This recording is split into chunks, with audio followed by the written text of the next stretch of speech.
एक जंगल में एक नदी थी। वह दिन भर तो वहाँ घटना नहीं होती और रात होती ही वह खूनी नदी बन जाती। उस दौरान जो भी उस नदी में पानी पीने जाता वह लौट के नहीं आता। कहा जाता आज तक उसका किसी को पता नहीं चला। यही वजह थी कि जंगल के सारे जानवर ने बल्कि जंगल के राजा शेर ने भी उस नदी को खूनी नदी घोषित कर दी थी। अब कोई शाम को उस नदी के पास जाने की हिम्मत नहीं करता। एक दिन उस जंगल में एक बंदर आ जाता है। उसकी और खरगोश की मुलाकात होती है। बंदर भाई, कौन हो तुम? पहले तो तुम्हें इस जंगल में नहीं देखा। खरगोश भाई, आज तक तो मैं शहर में इंसानों के बीच चिड़ियाघर में था। किसी तरह भाग के आया हूँ।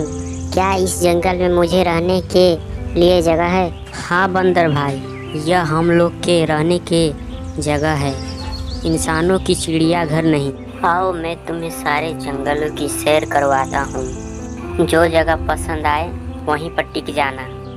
और खरगोश बंदर को पूरा जंगल दिखाता है।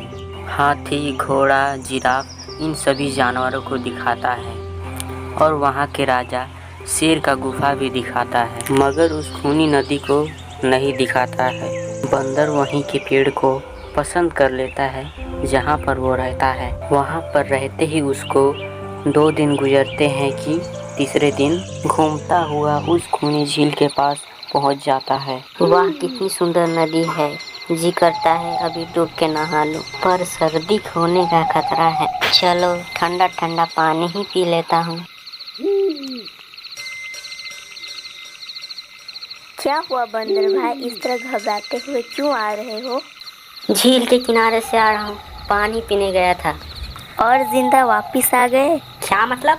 तुम्हें पता नहीं, वह एक खूनी नदी है। शाम होने पर वहाँ कोई जाता है तो जिंदा वापस नहीं आता है। उसके लाश का भी कोई पता नहीं चलता। इसीलिए शाम होते ही उस झील के पास कोई नहीं जाता। हमारे शेर राजा का आदेश भी है। कमाल है, मुझे तो कुछ पता ही नहीं।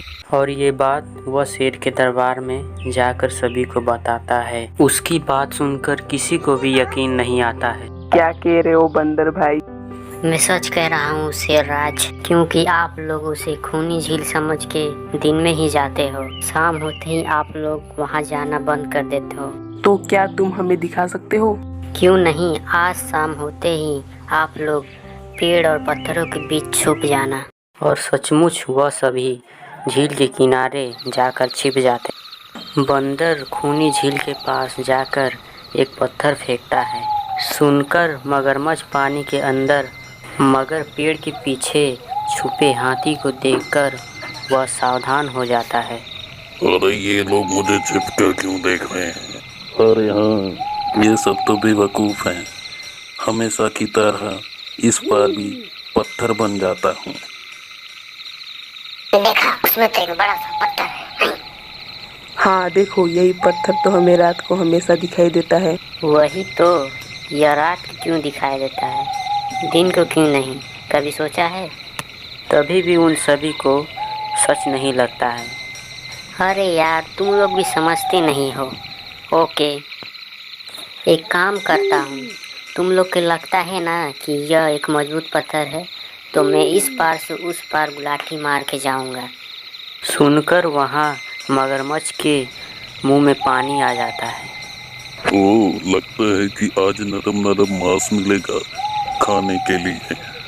वैसे भी ये सब जानवर बेवकूफ हैं। मैं पत्थर हूँ, मैं मजबूत पत्थर हूँ। सुना आप लोगों ने, ये आप लोगों को कैसे बेवकूफ़ समझता है? कभी पत्थर भी बोल सकता है क्या? अब सबके दिमाग में बात समझ में आ जाती है। रात भर शेर राजा के गुफा में मीटिंग करते हैं। वह बंदर शहर के चिड़ियाघर में था तो उसको सब पता था कि कैसे उसको काबू किया जाए। और बंदर 2 बड़ी बड़ी रस्सी ले आता है और बंदर उन सभी के साथ उस नदी में पहुंचता है।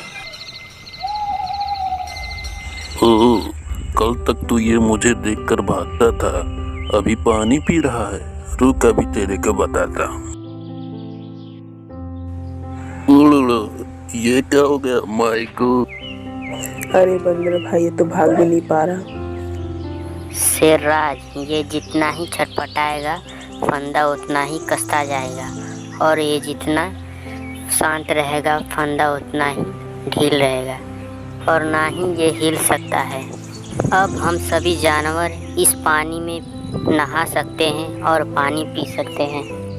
ये हमें देखता रहेगा मगर कुछ नहीं कर पाएगा, और ये इतना ही एरिया में घूमता रहेगा। और सभी जानवर बंदर को शाबाशी देते हैं और खुशी खुशी रहने लगते हैं।